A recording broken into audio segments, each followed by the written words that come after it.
आज चाहिँ नारी दिवस हो नि त अनि सबैजनालाई चाहिँ ह्याप्पी नारी दिवस।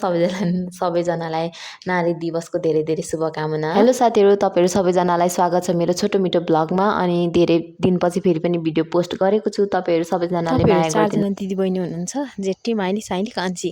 अनि त्यसमध्येमा कान्छीलाई चिन्छन्, माइलीलाई चिन्छन्, तर साइलीलाई चिन्दैन। अब जेठी दिदीको चाहिँ पहिले बिहा भएको अनि रहेको 3जनामा 2जना चाहिँ फेमस, तर बिचको मान्छे चाहिँ छैन, कसैले चिन्दैन। यस्तो केस चाहिँ पहिला मेरोमा भइरहेको थियो क्या। किन यो कुरा गरिरहेको छु भने आज चाहिँ हामी जाँदैछौँ झापा चन्द्रगढी। पहिला नै देखिनुको हाम्रो छिमेकी दाईको छोराहरूको व्रतबन्धमा। तर उहाँहरूले चाहिँ सबै अब दिदी दाईहरू सबैजनालाई चिन्नुहुन्छ, तर मलाई चाहिँ चिन्नुहुन्न भन्ने मलाई लागिरहेको थियो। मलाई त्यस्तै हुन्थ्यो। एकदमै मिठो वेलकमिङ अनि मिठो खानाको साथमा हाम्रो स्वागत भयो। अब चाहिँ हामी खानासाना खाएर 15-20 वर्ष अगाडि छुटेको व्यक्तिहरू सबैजनासँग भेट भयो, मिठो गफगाफ भयो। हामी सबैजनाको एउटा हेर्ने इच्छा भएको सहर, एउटा ठाउँ थियो अनि हाम्रो पुरा पनि भएको थियो।